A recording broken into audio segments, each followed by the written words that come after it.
So today we have the myth, the legend, Mark Bill, You can't even do it. who is a British chef, restaurateur, and television personality, dubbed the first celebrity chef, and infant terrible. Not sure what that means. Infant terrible. Oh, Enfant? Oh It's yeah. enfant. It's Oh, French. come on. French expression traditionally referring to a child who is terrifyingly candid. I've never heard of that before. I don't think I have either. Huh, Um, interesting. White became the first British chef and the youngest chef at the time to be awarded 3 Michelin stars. He's trained notable chefs such as Mario Batali, Heston Blumenthal, Shannon Bennett, Gordon Ramsay, and Curtis Stone. Mm, Okay, impressive list there. yes. I think we took a look at him years ago. He was probably one of the very first people we ever typed together. Was he really? I think so, yeah. It's a long time ago. Hmm.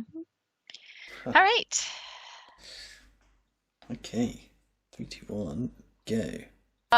We'll delve straight in, I think. And I was wondering, Marco, if you could just tell us a little bit more about your early life and how you grew up. Well, firstly, good evening, everybody. This is quite scary, but quite exciting at the same time. Small chairs. Well, I was born in the north of England, in a city called Leeds. I was born into very humble beginnings, and it's when I think back to my Here we time go. in Leeds. I came from a very working class world, but a working class world that had self-esteem and they had pride. They knew their Okay, position. stop. Yeah, I know. How do you not? The unbuttoning of his sweater, the throwing down of his glasses on the desk. He's like, yep, Yes. here we go. Listen or else. The TE, Yeah. the no nonsense. Mm-hmm. Mm-hmm. Yeah, Yep. I love it. Like, I relate I'm so much. I'm here to make you listen to me. The way, like, he's making, I know what he's doing. He's making this foundation to, like, build on. Yes. It's always like, I grew up in the north of England, Mm-hmm. and then one day, the sun came out. It's always so like, there's so much like emphasis and Yes. like drama and I know. I was gonna storytelling say, ability. I know we've talked about FI drama, I know before, and man, this is one FI drama I respect. Yes, they Just do can't help it but not. justice. Yes, they do. Yeah, this is proper drama here. It's immediately like, I think it would probably make great writers as well if they ever like, Yeah. if that's something they would want to commit to, because Mm-hmm.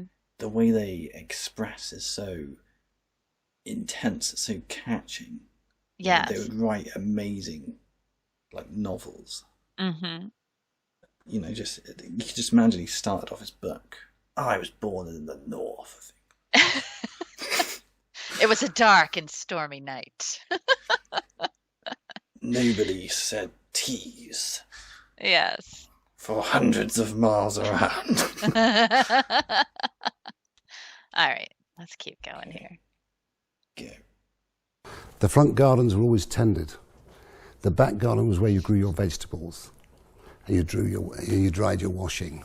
And when I go down the streets of the world that I was born into, I think it's not a world I recognise anymore, because we were brought up to better ourselves.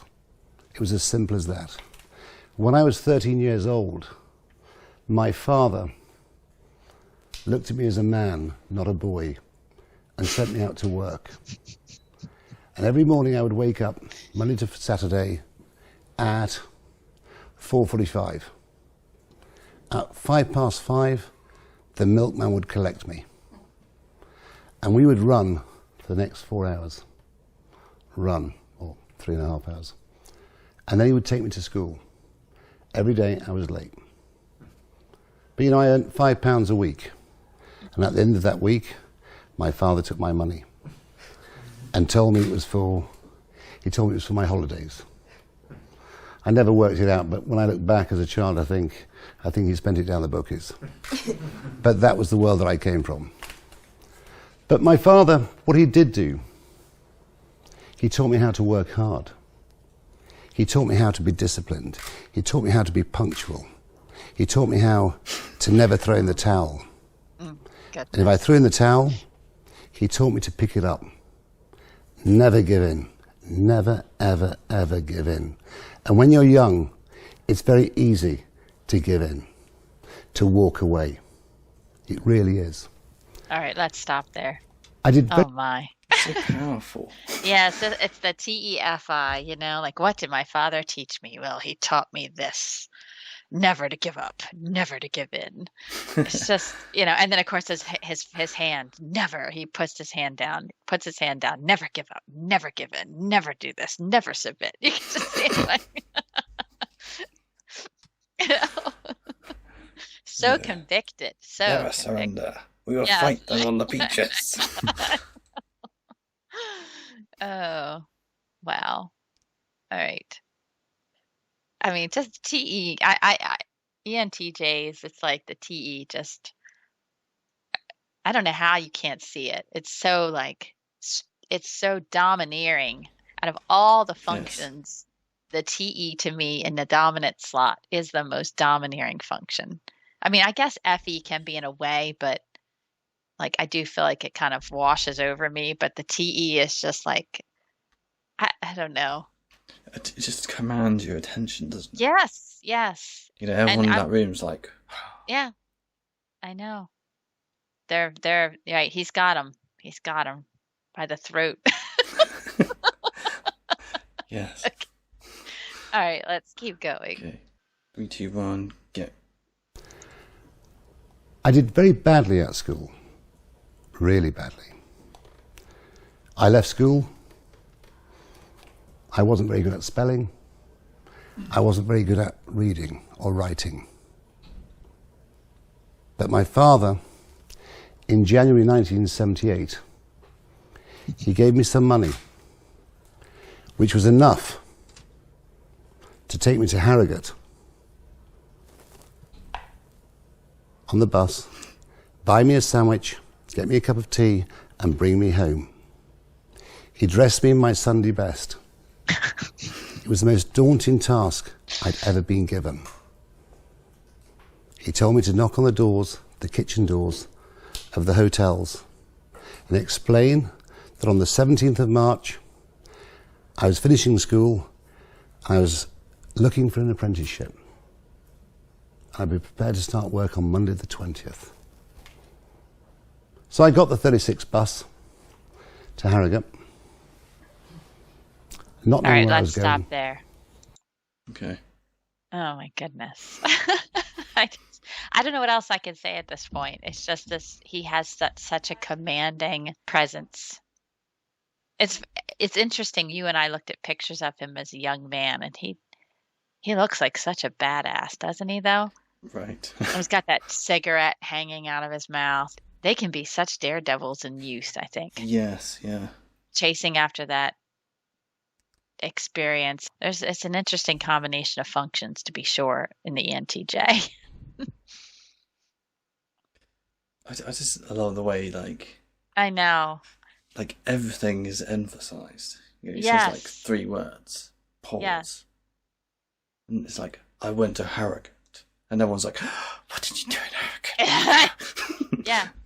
And I think that's his knowing he knows what he's doing. Yes. I think that ENTJs can be masterful storytellers, because they know what they're doing. There's so much going on there of some kind of knowing. It's like the NI combined with the... They just know to work people. Yeah, they in do. a TE way. Right. Like the ENFJ does in the FE Right. way. Yeah. But I think that they can be excellent storytellers. like with my own father, he would, at bedtime, he would tell us a running story every night. He was ENTJ. And he would tell us a story, and he just made it up. And then the next night, he would continue the story. And then the next night, he would continue the story. And I know he was just making it up off the top of his head, but we were enthralled. Like, wow, it's like the best story ever, you know? And it's such an ENTJ thing, you know? Just kind of make it up as you go and be impressive in it. So like, T is just, it's just amazing like that. Like Yeah, it can I be. just yeah, not at all. A heavy T, you know, like I can just make things up, and like I don't know what I'm gonna say. Yeah. But I nevertheless, maybe it's NI as well. Maybe it has to be I think with so. NI, because it's like I just know where to go with it. Mm-hmm. Like I can't explain why. I know. It's just I think just something pops into my head at the right time, and it's like, and then this happened, and then I just know what to say next. Mm-hmm. Well, I'm excited to add him to the ENTJ playlist, because that's the ENTJ males. I mean, what a playlist we have going there. Right. I mean, it's just undeniable. If you look at those men in that playlist, how similar they are. The TE is just undeniable. ENTJ, Marco Pierre White, the master chef. Yes. Okay. Guess we'll see you on the next video.